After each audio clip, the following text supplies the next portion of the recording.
So நம்ம டெய்லியும் social இஷ்யூஸ்ல ஒவ்வொரு கொஸ்டினா பார்த்துட்டு இருக்கோம். இன்னைக்கு என்ன கொஸ்டின் இருக்கு அப்படின்னு சொல்லி பார்த்தீங்கன்னா, வன்முறையின் மூல காரணங்களையும், தாக்கங்களையும் பகுப்பாய்வு செய்க. வன்முறையின் கடுமையான விளைவுகளைப் பற்றிய விழிப்புணர்வை ஏற்படுத்துவதன் அவசியத்தையும், அதை கட்டுப்படுத்துவதற்கான வழிமுறைகளையும் பரிந்துரைக்க அப்படின்னு சொல்லி குடுத்திருக்காங்க. Analyse the root causes and impact of violence. Justify the need to create awareness about the drastic effects of violence and suggest means to control it அப்படின்னு சொல்லி கேட்டிருக்காங்க. ஸோ பொதுவா வயலன்ஸை பத்தி எழுத சொல்லியிருக்காங்க. சிம்பிளான கொஸ்டின் தான். நம்ம ப்ரிப்பரேஷனுக்குள்ள டீப்பா வந்துட்டோம் அப்படின்னா இந்த மாதிரியான கொஸ்டின்ஸ் தான் நம்ம எக்ஸ்பெக்ட் பண்ணுவோம். ஈஸியான கொஸ்டின்ஸா இருக்கும். பாயிண்ட்ஸ் நல்லா ஜெனரேட் பண்ண முடியும். ஸோ இந்த கொஸ்டினை பொறுத்த வரைக்கும் பார்த்தீங்கன்னா என்னென்ன கேட்டிருக்காங்க?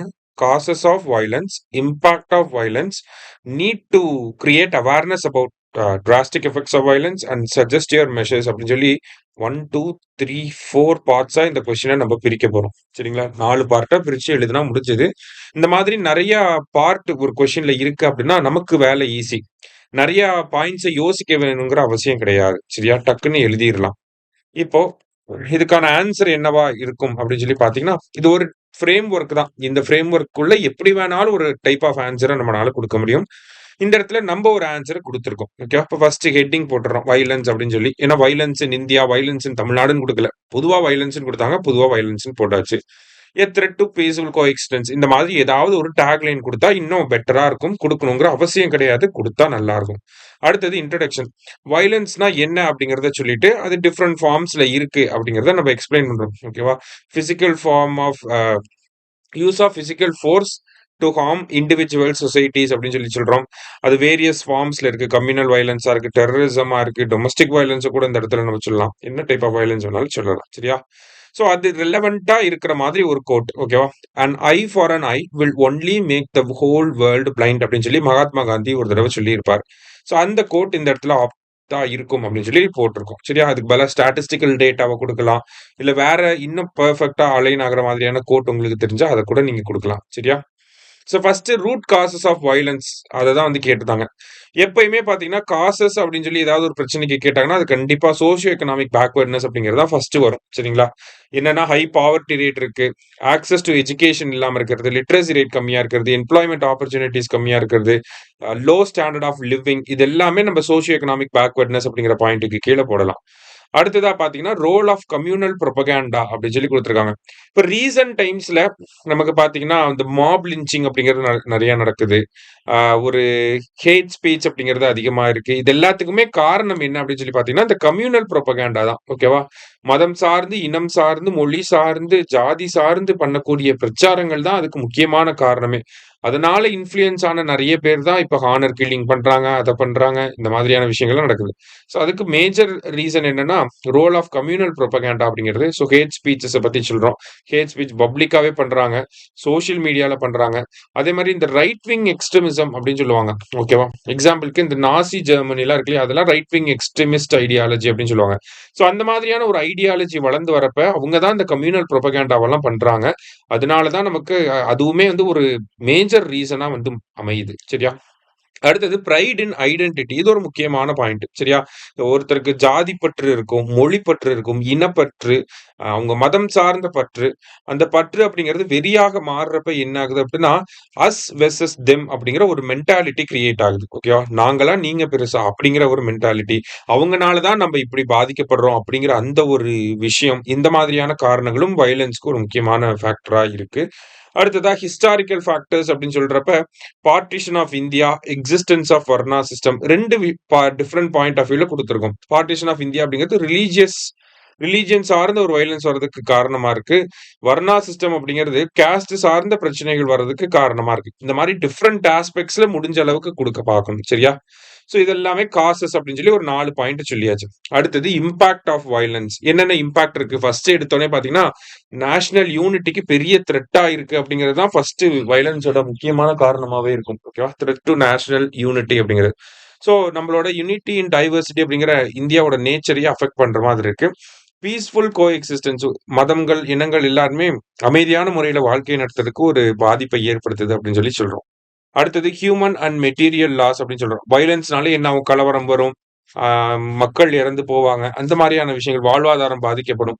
எக்ஸாம்பிளுக்கு ஒரு கூக்கி, மெய்த்தி இஷ்யூவ வந்து நம்ம இந்த இடத்துல குடுத்துருக்கோம். இந்த மாரி இம்பாக்ட் எழுதுறப்ப நெறைய எக்ஸாம்பிள்ஸ சொல்லி எழுதுனோம்னா, இன்னும் பெட்டர் பிரசன்டேஷனா இருக்கும். அடுத்தது அஃபெக்ட் இன்வெஸ்ட்மென்ட் அப்படின்னு சொல்லி குடுத்துருக்காங்க. ஸோ வயலன்ஸ் நடக்கக்கூடிய ஒரு பகுதியில, ஒரு ஸ்டேட்ல, ஒரு கண்ட்ரில வந்து பார்த்தீங்கன்னா, இன்வெஸ்ட்மென்ட் அப்படிங்கிறது ரொம்ப கம்மியா தான் இருக்கும். எக்ஸாம்பிளுக்கு இந்த இடத்துல பெஸ்ட் எக்ஸாம்பிளா பாலஸ்தீன்னு சொல்லலாம். பாலஸ்தீன்ல பெரிய அளவுல இன்வெஸ்ட்மென்ட் எதுவுமே இருக்காது. ஏன்னா, அந்த இடத்துல பீஸ்ஃபுல்லான ஒரு கிளைமேட்டே கிடையாது. அதனால இன்வெஸ்டர்ஸ் வந்து அங்க இன்வெஸ்ட் பண்ணவே மாட்டாங்க. ஓகேவா? அடுத்தது ரைஸ் இன் கம்யூனல் பாலிடிக்ஸ். ஸோ, இந்த வயலன்ஸோட இம்பாக்ட் என்ன ஆகுது அப்படின்னு சொல்லி பார்த்தீங்கன்னா, பாதிக்கப்பட்ட சமூகங்கள்ல சார்பாக பேசுறோம் அப்படின்னு சொல்லி, அது ஒரு காஸ்ட் பேஸ்டு, ரிலிஜியன் பேஸ்டு ஒரு பாலிடிக்ஸ வந்து டெவலப் பண்ணுது. ஓகேவா? அதனால காஸ்ட் பேஸ்டு, ரிலிஜியன் பேஸ்டு பார்ட்டீஸ் உருவாகுறாங்க. இது எல்லாமே வோட்டிங் பிஹேவியரையுமே அஃபெக்ட் பண்ணுது அப்படின்னு சொல்லி சொல்றோம். ஓகேவா? ஸோ கொஸ்டினோட 2 பார்ட்ட நம்ம அட்ரஸ் பண்ணியாச்சு. அடுத்ததா பார்த்தீங்கன்னா, need to create awareness against drastic effects of violence அப்படின்னு சொல்லி கேட்டிருந்தாங்க. ஓகேவா? என்ன கேட்டிருக்கான்? வயலன்ஸ்க்கு எதிரா எதுக்காக நம்ம அவேர்னஸ கிரியேட் பண்ணணும் அப்படிங்கிறது. அப்ப எதுக்காக நம்ம தேசத்தோட அந்த யூனிட்டி அண்ட் இன்டெகிரிட்டிய மெயின்டெயின் பண்றதுக்காக நம்ம அவேர்னஸ் கிரியேட் பண்ணியே ஆகணும். ஏன்னா, நெறைய செப்பரேட்டிஸ்ட் டெண்டன்சிஸ் அப்படிங்கிறது இருக்கு. காலிஸ்தான் இஷ்யூன்னு சொல்றாங்க. உல்ஃபா அப்படிங்கிற அமைப்பு இருக்கு. தனி அசாம் வேணும்னு கேட்கறாங்க. நாகாலாந்து தனி நாகாலாந்து வேணும்னு கேட்கறாங்க. இந்த மாதிரி ஒரு செப்பரேட்டிஸ்ட் டெண்டன்சிஸ அட்ரஸ் பண்றதுக்கு நம்ம இந்தியாவோட யூனிட்டி அண்ட் இன்டெகிரிட்டிய மெயின்டெயின் பண்றதுக்கு நமக்கு ஒரு அவேர்னஸ் தேவைப்படுது அப்படின்னு சொல்லி சொல்றோம். அதுக்கு யூனிட்டி அண்ட் இன்டெகிரிட்டிங்கிற பாயிண்ட்ட போட்டுட்டு அதுக்கு சப்ஸ்டான்ஷியேட் பண்ற மாதிரி 2 எக்ஸாம்பிள்ஸ குடுக்கலாம். சரியா? காலிஸ்தான் இஷ்யூ சொல்லலாம். நாகாலாந்துல இருக்கக்கூடிய இந்த அமைப்பு ஐசக் முய்வா அப்படின்னு சொல்லுவாங்க. ஓகேவா? சோ இந்த அமைப்பு பார்த்தீங்கன்னா, தனி நாகாலாந்து வேணும். அந்த மாரிலாம் போராட்டம், ரெவல்யூஷன் பண்ணணும் அப்படின்னு சொல்லி நெனைச்சிட்டு இருக்காங்க. அடுத்தது டு புரொடெக்ட் மைனாரிட்டீஸ். வயலன்ஸ்னால அஃபெக்ட் ஆகுறது யாருன்னா, எப்பயுமே மெஜாரிட்டி கம்யூனிட்டி அஃபெக்ட்டே ஆக மாட்டாங்க. மைனாரிட்டீஸ் தான் அஃபெக்ட் ஆவாங்க. Minorities of religious minority, caste minority, linguistic minority இவங்கலாம் தான் அஃபெக்ட் ஆவாங்க. அதுக்கு பெஸ்ட் எக்ஸாம்பிளா கூக்கி மெய்த்தி இஷ்யூவே நம்ம சொல்லலாம். இன்னும் வேற ஏதாவது இஷ்யூஸ் இருந்தா கூட சொல்லலாம் நம்ம. ஓகேவா? அடுத்தது இந்த இடத்துல ஸ்ரீலங்கன் தமிழ்ஸ் அஃபெக்ட் ஆனது கூட சொல்லலாம். ஏன்னா, நம்ப வயலன்ஸ்ன்னு மட்டும் தான் கேட்டிருக்காங்க. பர்ட்டிகுலரா எந்த ரீஜன்னு கேட்கல. அதனால நம்ம இன்டர்நேஷனல் எக்ஸாம்பிள்ஸையும் எடுத்துட்டு வரலாம். சரியா? அடுத்தது socio economic development of affected areas. எதுக்காக ஒரு அவேர்னஸ் தேவைப்படுது? அந்த இடத்துல அமைதிய கொண்டு வந்தா தான் அந்த இடத்துல இருக்கக்கூடிய மக்கள டெவலப் பண்ண முடியும். ஒரு இடத்துல வயலன்ஸ் அஃபெக்ட் ஆன இடத்துல நம்ம டெவலப்மென்ட்ட ஃபோக்கஸ் பண்ணோம் அப்படின்னா, யாருமே வந்து அந்த வயலன்ஸ நோக்கி போக மாட்டாங்க. சரியா? அதுதான் அந்த இடத்துல சொல்றோம். இப்போ எக்ஸாம்பிளுக்கு ஜம்மு அண்ட் காஷ்மீர்ல 2019க்கு அப்புறமா ஒரு டெவலப்மென்ட் அப்படிங்கிறத கொண்டு வந்திருக்காங்க. ரெட் காரிடார் டிஸ்ட்ரிக்ட்ஸ்ல வந்து பார்த்தீங்கன்னா, வெல்ஃபேர் ஸ்கீம்ஸ் அதிகமா இம்ப்ளிமெண்ட் பண்றாங்க. ரெட் காரிடார் டிஸ்ட்ரிக்ட்ஸ் அப்படின்னா, இந்த நக்சலிசம், மாவோயிஸ்டுகள், நக்சலைட்டுகள் அதிகமா இருக்கக்கூடிய அந்த பகுதிகள், அததான் வந்து ரெட் காரிடார் டிஸ்ட்ரிக்ட்ஸ் அப்படின்னு சொல்லுவாங்க. சோ அந்த மாரியான இடத்துல டெவலப்மென்ட்ட ஃபோக்கஸ் பண்றப்ப யாருமே நக்சலைட்டாவும், மாவோயிஸ்டாவும் மாற மாட்டாங்க. அதுதான். அடுத்தது to prevent loss of human lives. நீடுன்னு கேட்டனால எல்லா பாயிண்ட்டையுமே டூ மெயின்டெயின், டூ புரொடெக்ட் அப்படின்னு சொல்லி போட்டா இன்னும் கொஞ்சம் நல்லா இருக்கும். சரியா?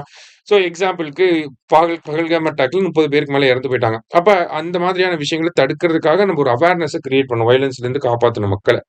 அடுத்தது சஜஷன்ஸ் டூ கண்ட்ரோல் வயலன்ஸ் அப்படின்னு சொல்லி கேட்டிருக்காங்க.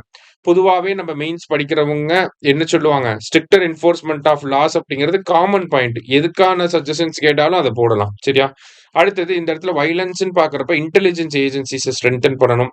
ஃபாஸ்ட் ட்ராக் கோர்ட்ஸ வந்து இந்த வயலன்ஸ் ரிலேட்டடா இருக்கக்கூடிய கேஸ விசாரிக்கிறதுக்காக ஃபாஸ்ட் ட்ராக் கோர்ட்ஸ் கொண்டு வரணும். அப்பதான் இந்த கன்விக்ஷன் ரேட் அப்படிங்கிறது வயலன்ஸ் கேஸஸ்ல நெறைய பேர் அரெஸ்ட் பண்ணுவாங்க. அப்புறம் ரிலீஸ் பண்ணிருவாங்க. மண்டபத்துல அடைச்சு வைப்பாங்க. ரிலீஸ் பண்ணிருவாங்க. இந்த மாரி தான் இருக்கும். பெரிய அளவுல அந்த கன்விக்ஷன் அப்படிங்கிறத அதிகப்படுத்தணும் அப்படிங்கிறதுக்காக தான் இந்த ஃபாஸ்ட் ட்ராக் கோர்ட்ஸ நம்ம சொல்றோம்.